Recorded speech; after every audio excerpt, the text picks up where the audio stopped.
Hello Blake and Daniel. It was good to see you guys on Zoom today. So we are ready to go ahead and start in on 16.5 now and start the notes here for 16.5. So let's go ahead, let's start taking a look. And what we're going to look at is we're going to look at these surface integrals over vector fields. And so you might want to take a look in your book here to start with, because there is some kind of good description and good diagrams that I have a hard time diagramming, so I'm just going to explain them to you. If you look at 16.5, what we're really talking about now is we're talking about if we think of you placing a surface within a vector field.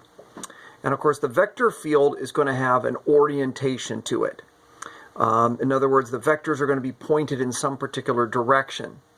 And so you can think of what it's actually measuring is over a given amount of time or something. It's actually measuring how much, and of course depending upon how the curvature is, both the surface area and the direction of the curvature is going to determine how much flux is in essence crossing the surface due to the vector field. If we want to think of that, if we think of the surface as being permeable to whatever the vector field has, then we're talking about, trying to measure and calculate the flux there across the vector field is what's in essence happening. So it is important that you know the orientation of the vector field with respect to your surface. So that does come into play there. As you can see, it's possible when you look at those vectors. They talk about the normal component. When we look at the normal to the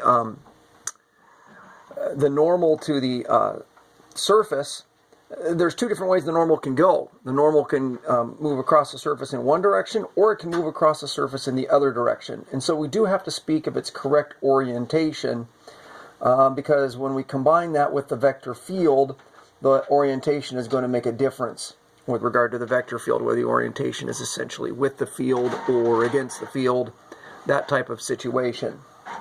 So we really don't have a lot in the way of formulas. The main formulas are found, and I'm going to combine them together in your book on page 990, together with the Theorem 1, Formula 3 on page 991. And so essentially, here's the major formula here.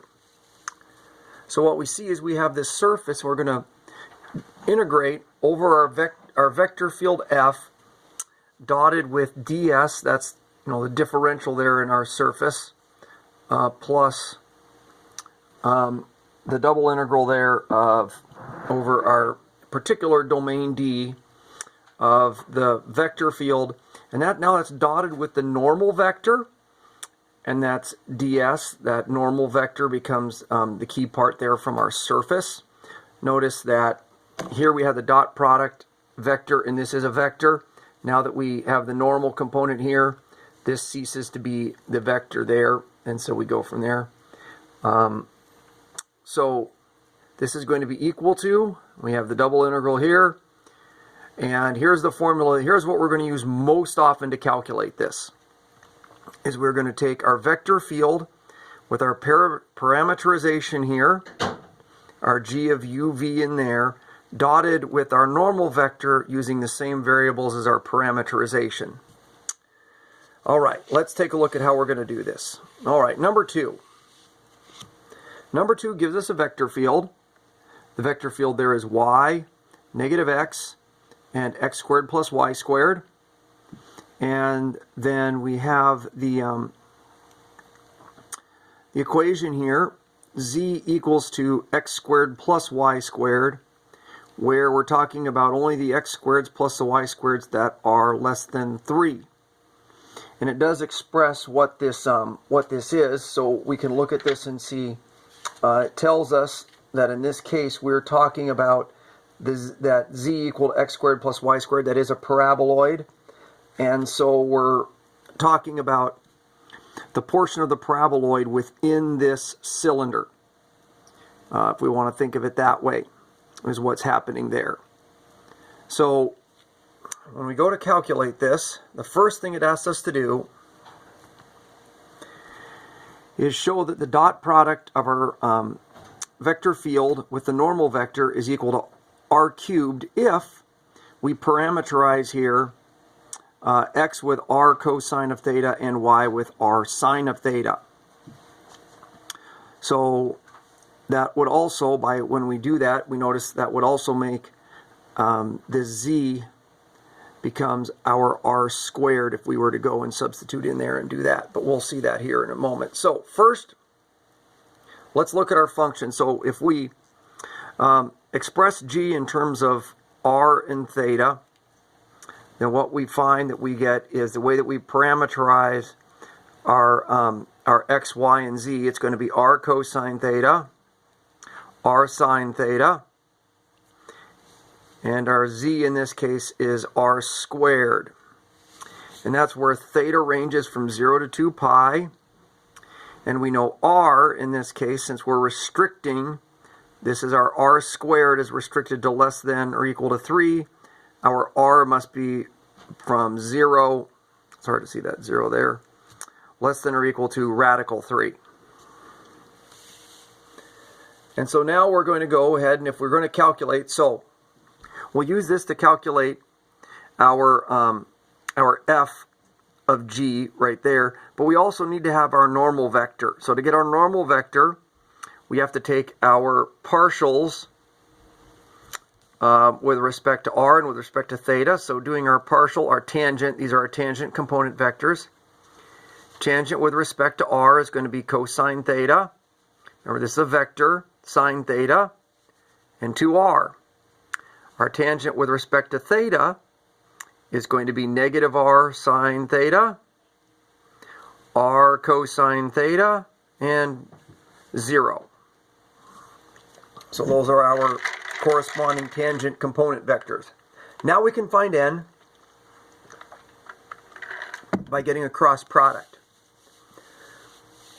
So we set up n here to get the cross product.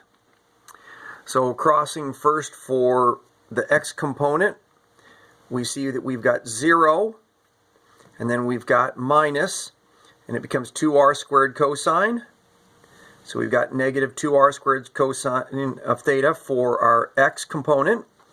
Then for our y component, or j component, we've got cosine theta times 0, so we have 0 again. Then we have minus, and we get 2r squared sine theta, but we subtract that middle component, so we're subtracting that, so it ends up being, first off, when we do this, we have minus, then we subtract it, which makes it positive, but then we subtract again because we're subtracting it. So we end up with a negative 2r squared sine theta. Basically having a minus, a minus, a minus is essentially what happens. And finally for our k component there, notice we end up with a r cosine squared theta, and then we get a minus a negative r sine squared theta, so that becomes plus r sine squared theta. So factor out the r squared, the cosine squared plus sine squared is just 1, and so we just get our r. I said factor out an r squared. It's an r we factor out. There's no r squared.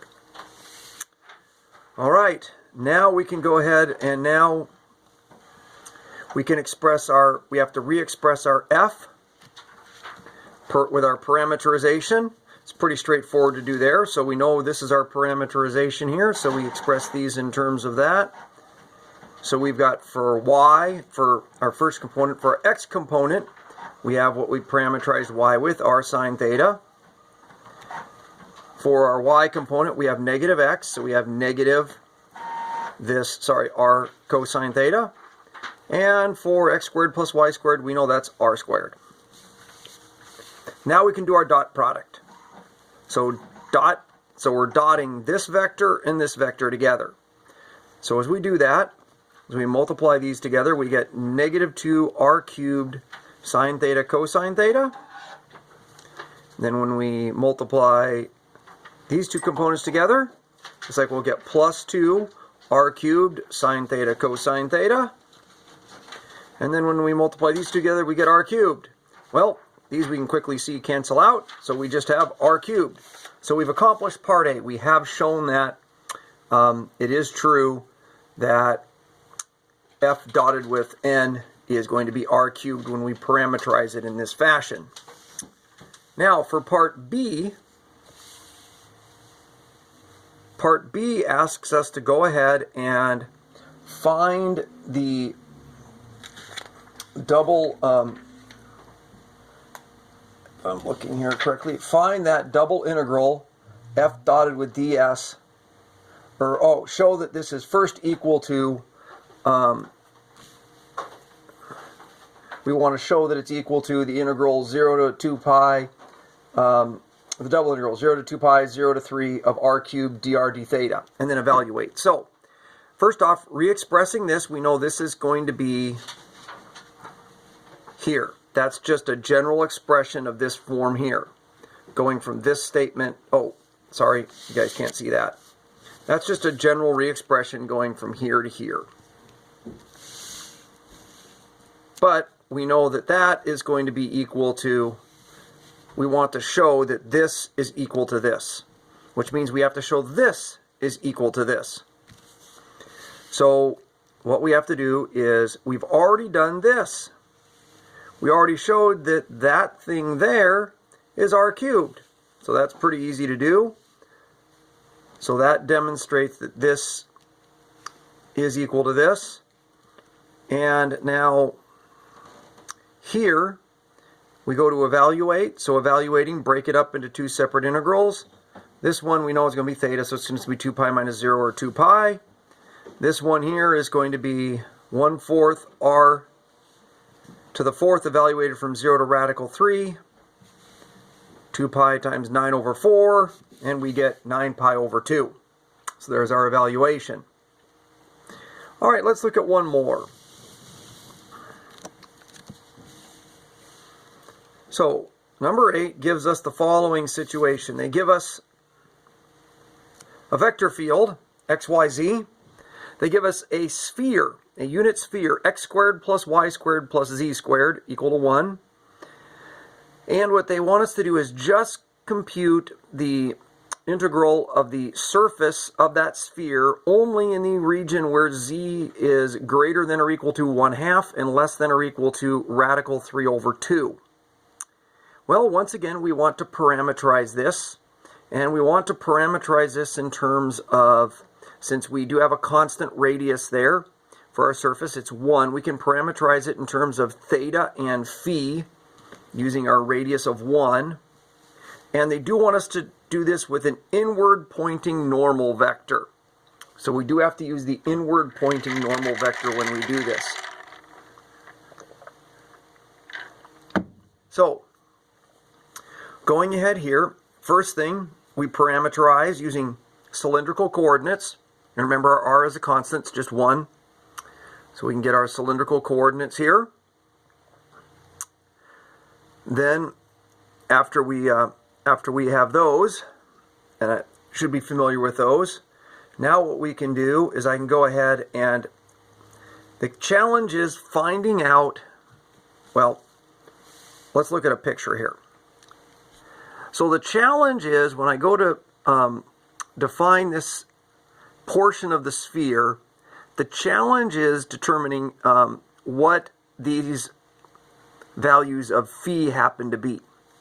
So I've kind of sketched it here. We can see quickly that theta, if we go around in this direction, this is the z-axis going up this way here. So this is the z in the way that I've sketched this.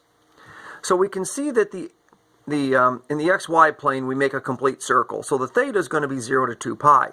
The challenge is the phi. Because remember, the phi starts here and measures like this. It goes here. So a phi of 0 is straight up the positive z-axis. A phi of pi over 2 is here. So we have to figure out what values of phi we want that will produce this thing, this region here. Well, for z to be 1/2, that means that we want this value to be 1/2 here. That means this would be at pi over 6. And for it to be radical 3 over 2, it would be pi over 3. So I'm going to have to integrate this area between pi over 3 and pi over 6. So here are our limits for theta. Here are our limits for phi. So we're moving along. So now I can go ahead And now I need to find the normal vector. Okay. I could find, now that I've got this, I could find the tangent component with respect to theta, the tangent component with respect to phi, but this is going to be a lot of work. The book actually gives you the formula for the normal component, the normal vectors when it's a sphere, but it's really difficult to find it. And I'll go ahead and give it to you. I would have given it to you earlier, but I didn't realize it when I started the notes. I had to hunt it down. So this is the one for an inward pointing vector. For an outward pointing vector, this is positive. It's just in the opposite direction. And where it is found in your book, it is they really hit it. It's at the bottom of the page. If you want to look and actually see it in your book, it's on the bottom of the page 991, which is the page with theorem 1 on it. If you look at the very bottom, they will show you the formula for the outward pointing normal vector for a sphere. And so this is the inward one, so we put the negative in front. And you can see it down there at the bottom, and I'll give it to you at the end here of the homework assignment, but that's our normal vector. So with this, I can now go ahead and I can start to get ready to do my dot product here. Now, I'm not going to write out f of this because simply, since f is just x, y, z, I know f is just going to be this for an x component, this for a y component, this for a z component. So I'm just going to look at this one here as I do my dot product. Even though this isn't technically the vector, we know that f is the same components here as this. So I'm going to leave this negative sign phi factored out. Every one of these have a negative sign phi in there, but I'm just going to leave it factored out. And I'm just going to work here. So I'm going to multiply x times x and get cosine squared theta, sine squared phi, multiply y times y here, and I'm going to get, that's going to be plus because I'm dot producting. So I get sine squared theta, sine squared phi, and then plus cosine squared phi. Depending on how good you are, you might be able to quickly see that this is 1. I don't know if you're that good or not. I'm not. So I had to actually go ahead and rewrite this. I factored out of these first two, the cosine squared, the sine squared phi out of both of those. Leaves me with cosine squared sine plus sine squared. So that's 1. And then I have plus the cos. But once this is 1, then I got sine squared phi times cosine squared phi. And so at that point there, I quickly have just 1. So it's just going to be negative sine of phi. So when I set up my integral, I integrate from 0 to 2 pi, pi over 6 to pi over 3 of negative sine phi d theta. And evaluating this, I did this very quickly. I broke this up into 2 separate integrals. I went from 0 to 2 pi of d theta, which is just going to be theta evaluated with 2 pi minus 0, so it's just 2 pi times. And then when I do this one, it's cosine is the antiderivative of this, so it's cosine evaluated from pi over 3 minus pi over 6. So that's 1/2 minus radical 3 over 2. Distribute the 2 through, and I get pi times 1 minus radical 3. And all of that you couldn't see because I wasn't pushed up where I needed to be. So there you go. Now you can see it. Go ahead and get that down. Finally, here is the outward normal vector. So I wrote it down there so you could have it. That's just for a sphere, and we use the inward normal. You might just want to remember those. And here's your homework. 16.5, do 1, and then go 5, 7, 9. So just 4 problems, but they do take a little while. So hope it goes well. It was fun to see you guys on Zoom today. And got one more, I guess, tomorrow for the week. All right, bye.